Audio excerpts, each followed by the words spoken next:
We are now going to read 21 Balloons, Chapter 8.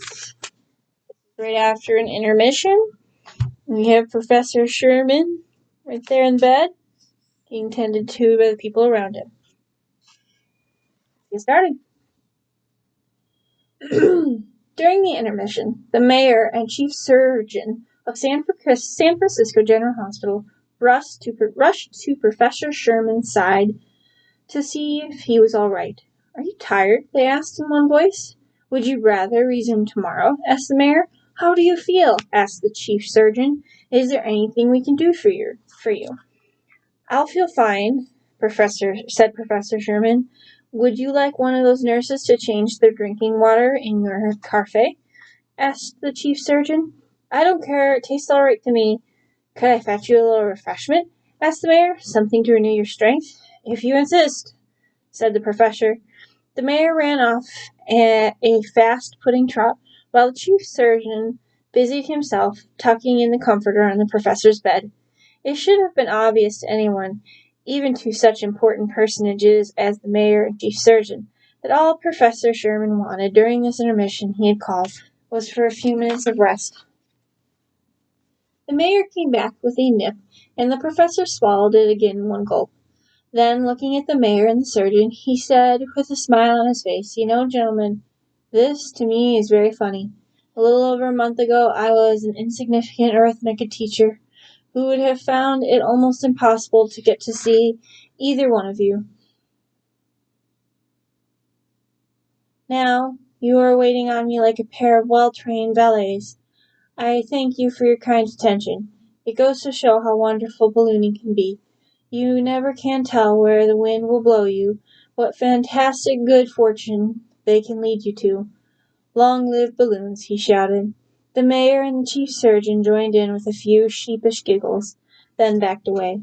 By this time the 15 minutes were up, and Professor Sherman was gratified to see that the people of the audience had quietly returned to their seats and were sitting attentively. The packed auditorium wasn't making a sound. It was waiting anxiously to hear the end of his extraordinary story. The chief surgeon saw, as before, that the professor was comfortably propped up with pillows, and the mayor had walked over to the professor's bedside, with one hand resting on the head of the bed. He turned to the audience and said, "Again, it gives me great pleasure to present Professor William Waterman Sherman." The professor thanked the mayor, cleared his throat, and resumed his talk. Mr. F. led me to the first invention he had promised to show me, the balloon merry-go-round. On our way, I told Mr. F. that the name of the invention suggested something at an amusement park. "Just what is this invention for?" "It is part of an amusement park," said Mr. F., "which the children of Krakatoa are planning for themselves. You see, our children now are between the ages of 10 and 15. When we return from our trips to other countries, they help us unload our freighter with great interest. It suddenly dawned on them, a year ago or so, that it would be an excellent idea if a few boatloads were brought back full of supplies exclusively for them. For after all they do their own share in the mines, too. We agreed to give them 2 boatloads a year, so all of the children held a meeting to decide how to best fill their freighters. This amusement park they have started to build is the result of their planning. The balloon merry-go-round is their own invention, designed with but little help from us." "Is there any school here?" I asked. "The children have no formal schooling. We have taught them how to read and write, and we have tried to teach them a little arithmetic. They all have taken part in building of their own international houses, which is most educational in itself. But, all in all, a school is sorely needed here. You aren't by any chance a teacher, are you? Just what does the title professor stand for in your case?" "Professor of aeronautics," I stuttered. "I teach balloon theory at the San Francisco Lighter-than-Air School." That's kind of a lie. I wonder why. I felt a flush of heat in my cheeks, and I wadded through this fabulous lie. I had no intention of getting involved again in teaching, the very thing from which a trip of mine was intended to take me. "How interesting," said Mr. F. "That goes to show how quickly one gets out of touch with one's native city. I can't say that I even recall hearing of such an institution." It was one of the latest, I muttered. Practically brand new. Then, quickly changing the subject, I asked what other forms of amusement could be found at the park. So far, they have just had time to design and build the merry-go-round, but they have a lot. They have a lot more planned. Most of the usual rides found at the amusement park are impractical for Krakatoa because they are higher than the jungle life on the island and would be visible from sea. As a matter of fact, we only take rides on the balloon merry-go-round after thoroughly scanning the horizon for passing ships. We never use it if anything is in sight. Do you see the tall pole in the distance? Yes, I do, I said. The pole was straight and at the same width at the bottom and to the top. It was threaded like a gigantic screw, and it was about 75 feet tall. That's part of the balloon merry-go-round, the axle around which revolves to give it spin when it's gaining altitude. Can that be seen from the ocean? I asked. Yes, it can. But one long pole isn't enough to attract much attention from passing ships. We can we came to a little frost of palm trees and some sort of neatly kept little forest I had seen the day before, with freshly cut lawn instead of the usual jungle underbrush. We walked through this forest for 100 yards or so and then came upon a clearing. In the middle of this clearing was what was apparently the balloon merry-go-round. There were 8 little boats around the base of the pole, all joined together, bow and stern. In the place of the oarlocks, there were 2 brass rings on these boats, and through these rings passed poles which all met at a main vertical pole of the merry-go-round, where they were screwed into the hub of another large brass ring around the pole, forming spikes of a giant wheel. Each boat was covered with a protective tarpaulin. Mr. F removed one of the tarpaulins and showed me one. They were nice little centerboard sailboats, sturdy and quite seaworthy. The sails were neatly stone with trim lockers. I didn't notice any masts, but there was definitely a place for them. Alongside each of these boats was a large deflated balloon painted the pale sky blue. Off to one side of the clearing there was a little shack made of bamboo, which reminded me very much of my basket house. On its walls outside 8 silk hoses were hanging, neatly coiled on top of the line. There was a bell on top of this little shack, which could be reached climbing the ladder. Mr. F walked over the shack, went inside, and came out again with a spyglass. He climbed up the ladder to the roof of the shack and carefully looked over the horizon around him, apparently for ships. Would you care to risk a trip in it? He asked me. The weather today is ideal. As an aeronautic balloonist, I accept with enthusiasm, but a 66-year-old man, I must confess that I accept with some trepidation. Is it safe? Trepidation means he's a little concerned. So we have a picture here of what he's thinking. So this is the screw-like feature that goes straight into the air he was expressing. Okay, and this is kind of what it looks like overall. Is it safe? Absolutely, answered Mr. F. You don't believe that we would allow our children to make ascensions in dangerous contraptions, do you? I guess not, he reassured. I'm sure that any invention using balloons and wind as a motive power cannot be anything but enjoyable. Very well then, said Mr. F. He then loudly rang the bell at the top of the shack. This sound produced the same reaction, but only considerably happier and more excited as a school bell back home. They were shortly surrounded by children. These children didn't seem to need to be explained anything either. As soon as they arrived in the clearing, they made themselves extremely busy readying the balloon merry-go-round. They took the tarpaulins off the boats and rolled them up neatly. 4 of the children ran to the shack where they prepared the hydrogen machine and pumps. Another 8 each grabbed a silk hose attached to the hydrogen machine on the shack in one end, and to one of the balloons on the other. The balloons were all carefully unfolded and laid out flat on the ground, and the nets and ropes which attached them to the boats were carefully placed around and beside them so that they wouldn't get tangled up when the balloons were filled with gas. Slowly the balloons started to fill with hydrogen. This picture is going to be showing the balloons all filled up with the hydrogen. The ones nearest to the pumps filling faster than the others. They lazily lifted themselves off the ground, with the children watching them carefully, constantly straightening the ropes so they wouldn't get tangled. Soon they were all full of hydrogen and straining at the boats, which were roped to the ground. All 40 children were present, working efficiently on the merry-go-round, although it wasn't apparent that there was only room for 14 of them on this trip. There was room for 2 in each boat, making a total of 16 seats. But Mr. F and I were going to occupy 2 of the seats. There was no arguing among the children as to whose turn it was. They must have had some sort of passenger schedule they followed closely. I did notice that neither B1 or B2 were among the children who climbed into the boats when they were ready.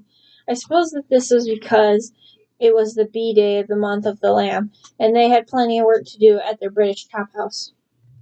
I sat in a boat with Mr. F's son F1, and Mr. F sat with a child in a boat which was the opposite side of the big pole from ours.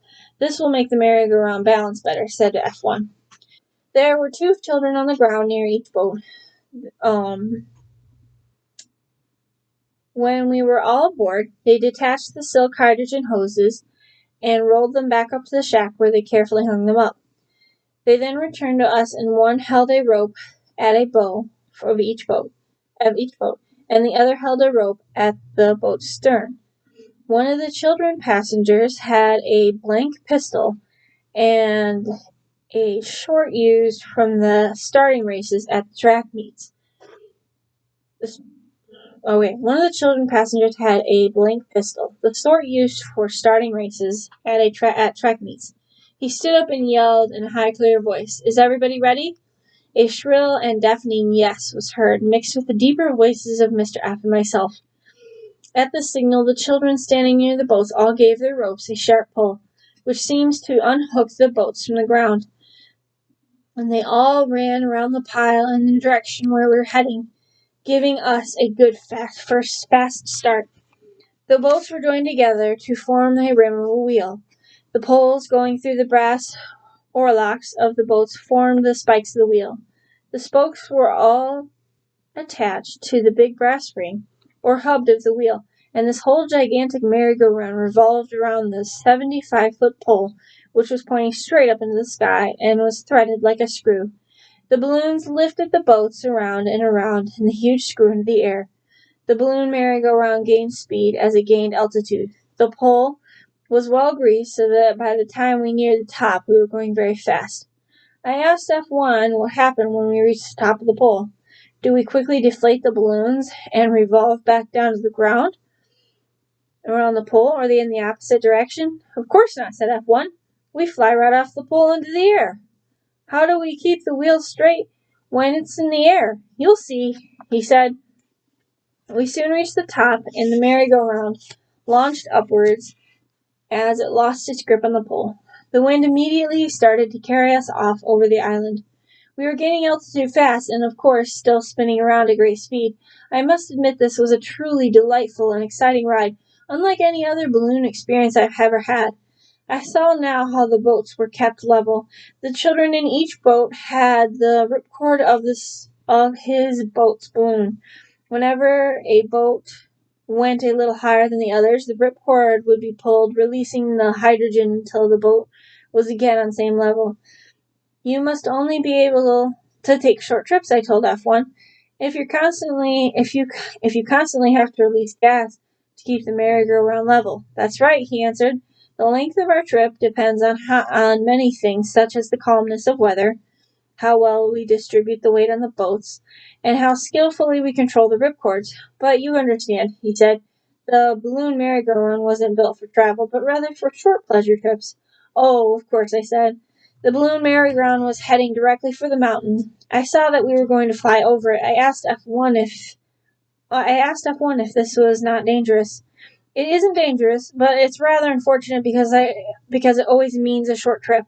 Why? I asked. Because a huge crater of volcanic mountain is full of hot air, which forms a sort of vacuum. When we fly over the crater, The merry-go-round is sucked downwards rather violently, and we always use up a lot of gas controlling it and keeping it level. Isn't this hazardous? I asked. No, said F1. By the time we reach the mountain, we will be high enough to clear it by a great distance. The only danger is taking the ride in. This is a landing in this is landing on the ground or in the mountain. Worst of all, the mountain when the wind is calm. Krakatoa is a small island, and if there is any wind at all, it will carry the merry-go-round out to sea. Once, when we first got it, we took a trip on a very calm day. We went straight up, spun around a little while, and gradually lost altitude, landing in a forest of palm trees. No one was hurt, but some of the boats were damaged, and one of the balloons was torn. Since then, we have only risked trips when there is wind. We were nearing the mountain, and I leaned over the side of my boat to look down the crater. There was a thick gray smoke crawling out from the inside. It was like looking into a horrible pit of elephants. Oh shit, those pictures right there. He's in his boat. He's looking down into the crater. The smoke coming up. When we were directly over the mountain, there was a sickening atmosphere of hot air permeated with tumultuous gases. The merry-go-round started tossing around violently over the pit, and the children with ripcords kept a careful watch directly across our giant wheel at opposite boats to keep the merry-go-round as steady and level as possible. Hanging on tightly, I leaned over the side of the boat in order to have a direct look at the volcanic crater itself. In places where the smoke had cleared a bit, I could see the lake of thick molten lava boiling and bubbling in slow motion. It was a sickening and frightening sight. As I was leaning over, the merry-go-round suddenly plunged downward and then swayed from side to side as the children studied it. I must have taken a deep gasp of breath out of fear, I suppose, and my lungs were suddenly filled with hot, sulphurous fumes. The merry-go-round was still spinning fast, and as well as pitching and rocking in the air. I hastily drew my head back into the boat and shut my eyes, and lay down on the bottom of the boat. I could hear the rumbling of the mountain beneath me mixed with the hissing noise of the hydrogen being released from the balloons. I think I was as close to being sick then as it is possible for anyone to be. We were soon over the mountain and in fresh, calm air again, and I sat up feeling considerably better. To tell you the truth, sir, said F1, who apparently could well see that I had nearly lost my British breakfast. I was nearly sick myself at the time. The mountain seemed unusually violent this morning. I hope this isn't a bad sign. I took this to be a remark of a younger balloonist comforting the older one, who had nearly made a fool of himself. I told him that my behavior was quite inexcusable. Flying over the water in this spinning airship was completely enjoyable. The magnificent seascape of the Pacific Ocean passed before your eyes half of the time, and Krakatoa in its entirety was beneath you for your careful observation. With each turn of the merry-go-round, the island looked beautiful from the air. Its vegetation was so rich, warm, and soft-looking. The mountain looked so fearful and exciting. The magnificent houses of all the nation looked like extraordinary doll-houses on felt lawns, and the Krakatoan crystal house shone like a jewel. The contrast between the trimmed interior and untrimmed ring of jungle around the island was easy to see from our boats. The islands looked like a formal garden surrounded by brushy, untrimmed hedge. After a flight lasting approximately 35 minutes, we were near the surface of the water. The children, controlling the ripcords like experts, lowered the merry-go-round gently and smoothed into the ocean. We made one complete turn in the water and came slowly to a stop. Well, I exclaimed, that was undoubtedly the most thrilling and unusual trip I have ever had the pleasure of taking. The children in the boats, Mr. F. and I then all leaned back and relaxed, while in the sun, looking up at the balloons, which were now half empty and bobbing back and forth in the wind. Suddenly one of the boys, the same one who had fired the starting gun, stood up and said, "All right, everybody, let's go." At this command, the rest of the children stood up and carefully deflated their balloons and folded them in their boats without letting any part of them touch each other. They folded them lengthwise first and then rolled them and then rolled them from the top toward the bottom where the gas escape was. Here's a picture of it up in the air as it's coming down. The top toward the bottom where the gas escape was, thus forcing all the gas out of them and making small, neat bundles. They opened the little lockers on the boat where the sails were, took the sails out, and replaced them with folded balloons. Each boat had one main sail. How do you sail these boats when they're all attached to each other like a wheel? I asked. What do you use for masts? These were foolish questions, I immediately realized, for while I was asking them I managed to figure out these problems myself. First of all, the children detached the boats one from the other at their bows and sterns. Then, when this was done, they were still attached to each other by poles which formed the spokes of the giant wheel. These poles were obviously the masts when the boats were used for sailing. The children, two on each pole, all pushed together towards the center hub until the pole slid out through the brass or locking rings in their boats. Then, still working, two on each pole, they unscrewed the poles from the brass hub in the center. They all unscrewed those poles except one boy, the boy who gave the commands. He pulled his pole in with one hub still attached to it, unscrewed the hub of his boat, and put it away in a separate locker. Now that they each had their masts, it was a simple problem to put them to mast the holes. Mr. F and I did our best to work as efficiently as any of the other crew members. Soon the mainsail was rigged up and we were ready to sail back to the island. The only need for a boom was absent from this compact invention. We lowered the centerboards and lined up. It was evidently the custom to race home. The boys who gave the signals took out his gun, fired it, and we were all homeward bound as fast as the wind would take us. I am afraid it was more of a hindrance than a capable assistant to young F1. We finished the race last by about 7 minutes. The boats were moored to a dock near the freighter at the hidden inlet, and we were assembled on shore. F1 explained to me that the boy who had given the signals was captain of the day, some sort of honor each child received in turn. The captain of the day told the rest of us that since this was my first trip in the balloon merry-go-round, the results of the boat race wouldn't count on the official score sheet. F1 let out a whooping cheer, and at this which made me feel quite badly. The captain of the day then took me aside and told me, in the most polite way, that he thought it would be an excellent idea if I learned a bit about sailing, since I now find myself to be a citizen of Krakatoa. I assured him that I would. The captain of the day then chose the meeting by saying the merry-go-round would be reassembled around the flying pole right after supper, and that I want you to all be happy here to help. He said, looking sternly in my direction. After 40 years of school teaching, I found myself being ordered about by a child. I couldn't help but find his heretofore impossible turnabout amusing. I was, indeed, far away from the usual dull school routine, so I disliked. I'll be there, I said in a loud voice, as everybody looked at me and laughed. The whole trip had taken about 5 hours, and we had therefore missed lunch. I devoured an excellent supper at Mr. B's chop house, and then Mr. F and I reported at the flying pole. The captain of the day rang the bell on top of the shack, assembling all the children, and we were divided into 8 groups of 5. B1 and B2 were still busy. With 5 on each boat, we had the merry-go-round reassembled and ready to go in less than a half an hour. I will confess, though, that after this busy second day on the fabulous island, I was well ready for bed and slept like a top. Got a picture here of them taking their boats in. And that is the end of chapter 8.